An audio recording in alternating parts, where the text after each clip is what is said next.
Israel বনাম উত্তর কোরিয়ার সামরিক ও অর্থনৈতিক শক্তি। বিশ্বে দুটি দেশ সামরিক শক্তির দিক দিয়ে প্রায়ই আলোচনায় থাকে।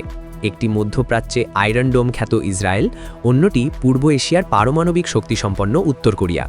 ভৌগোলিক অবস্থান, সামরিক দর্শন এবং অর্থনৈতিক সক্ষমতায় এরা একে অপরের থেকে সম্পূর্ণ ভিন্ন।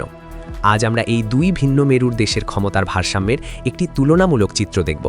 আমি আসাদ আছি আপনাদের সাথে দুই দেশের সামরিক সক্ষমতার পরিসংখ্যান। ইসরায়েলের ট্যাঙ্কের সংখ্যা প্রায় ১৩০০টি, যেখানে উত্তর কোরিয়া ট্যাঙ্কের সংখ্যা প্রায় ৪,৮৯৫টি।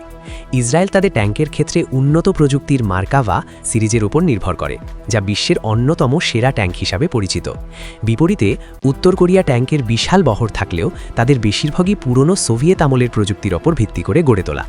এছাড়া উত্তর কোরিয়ার কাছে প্রায় ১৫০০টি রকেট লঞ্চার এবং কয়েক হাজার আর্টিলারি ইউনিট রয়েছে, যা তাদের স্থলবাহিনীর প্রধান শক্তি।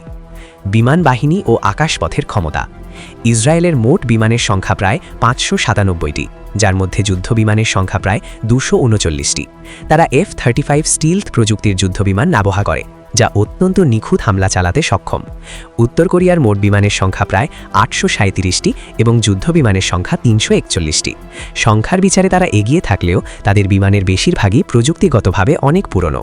ইসরায়েলের আকাশ প্রতিরক্ষা ব্যবস্থা যেমন আয়রন ডোম ও ডেভিড স্লিং বিশ্বের অন্যতম সেরা প্রতিরক্ষা কবচ হিসাবে বিবেচিত। নৌবাহিনী ও সমুদ্রপথে সক্ষমতা। ইসরায়েলের নৌবহরে মোট ৮২টি জলযান রয়েছে, যার মধ্যে ৬টি সাবমেরিন এবং প্যাট্রোল ভেসেল প্রধান। তাদের নৌবাহিনী মূলত তাদের উপকূলে নজরদারি এবং প্রয়োজনে নির্দিষ্ট লক্ষ্যে আঘাত হানার জন্য সজ্জিত। উত্তর কোরিয়ার নৌবহরের আকার অনেক বড়, যেখানে মোট ৩৩২টি জলযান রয়েছে। এর মধ্যে ২৪টি সাবমেরিন এবং বিপুল সংখ্যক প্যাট্রোল ভেসেল রয়েছে। তবে গুণগত মানের দিক থেকে ইসরায়েলের নৌ প্রযুক্তি অনেক বেশি আধুনিক ও উন্নত রাডার সিস্টেম দ্বারা সজ্জিত। পারমাণবিক অস্ত্র ও মিসাইল কর্মসূচি।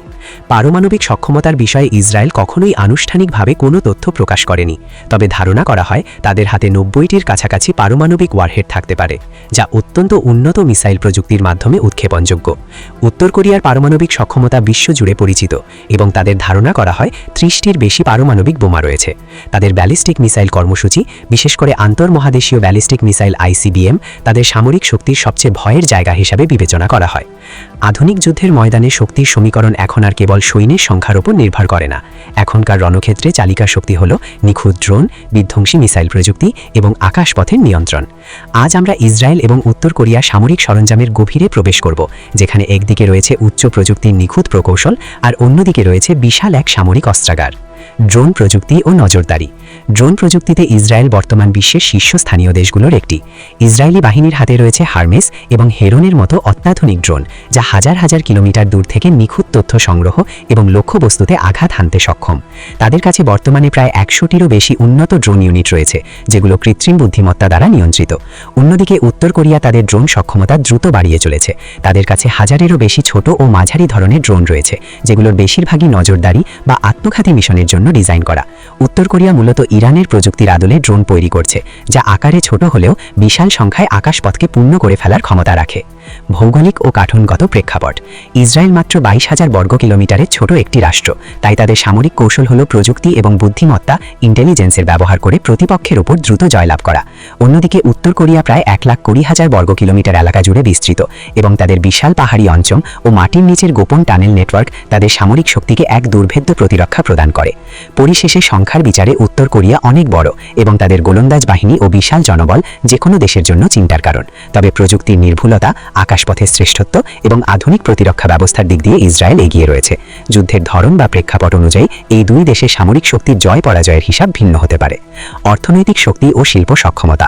সামরিক শক্তির পাশাপাশি একটি দেশের প্রকৃত ক্ষমতা অনেকটাই নির্ভর করে তার অর্থনৈতিক সক্ষমতার উপর। এখানে ইসরায়েল এবং উত্তর কোরিয়া এর মধ্যে পার্থক্য আরও স্পষ্ট হয়ে ওঠে। ইসরায়েলের অর্থনীতি বিশ্বের অন্যতম প্রযুক্তি নির্ভর অর্থনীতি হিসাবে পরিচিত। তাদের মোট দেশজ উৎপাদন বা GDP প্রায় $৫০০ বিলিয়ন কাছাকাছি, যা তাদের উন্নত সামরিক সামরিক প্রযুক্তি তৈরিতে বড় ভূমিকা রাখে। দেশটি সাইবার প্রযুক্তি, রক্ষা শিল্প, চিকিৎসা প্রযুক্তি এবং কৃত্রিম বুদ্ধিমত্তায় বিশ্বের শীর্ষস্থানীয় দেশগুলোর একটি।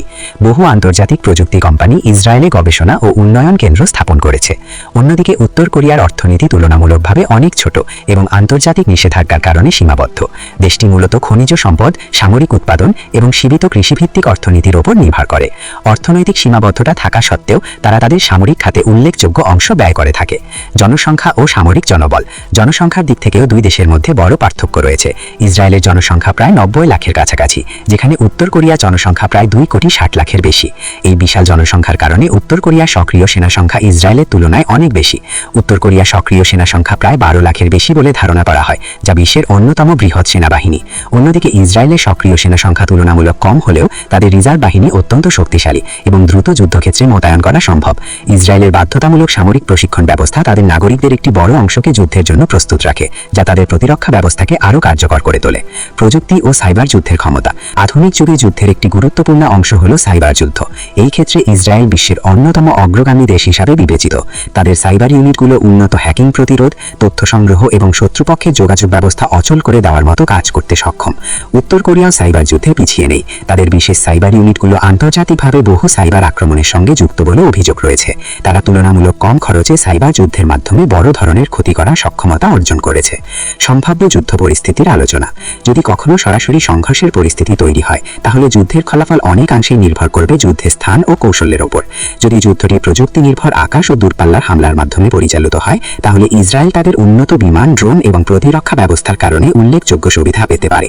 অন্যদিকে যদি যুদ্ধটি দীর্ঘস্থায়ী স্থলযুদ্ধে রূপ নেয়, তাহলে উত্তর কোরিয়ার বিশাল সেনাবাহিনী, আর্টিলারি এবং ভূগর্ভস্থ প্রতিরক্ষা ব্যবস্থা তাদের শক্তিশালী অবস্থানে রাখবে। চূড়ান্ত বিশ্লেষণ ও সবদিক বিবেচনায় দেখা যায়, সংখ্যার বিচারে উত্তর কোরিয়া একটি বিশাল সামরিক শক্তির অধিকারী, যেখানে জনবল ও ভারী অস্ত্রের আধিক্য রয়েছে। অন্যদিকে ইসরায়েল প্রযুক্তিগত উৎকর্ষ, উন্নত প্রতিরক্ষা ব্যবস্থা এবং শক্তিশালী অর্থনীতির মাধ্যমে একটি আধুনিক ও অত্যন্ত কার্যকর সামরিক শক্তি হিসাবে নিজেদের প্রতিষ্ঠিত করেছে। আধুনিক যুদ্ধের বাস্তবতায় জয় পরাজয় নির্ভর করে কেবল অস্ত্রের সংখ্যা নয়, বরং প্রযুক্তি, অর্থনীতি, কৌশল এবং আন্তর্জাতিক সমর্থনের ওপর। তাই এই দুই দেশের মধ্যে শক্তির লড়াই কেবল সংখ্যার নয়, এটি প্রযুক্তি বনাম পরিমাণ, গতি বনাম স্থায়িত্ব এবং আধুনিকতা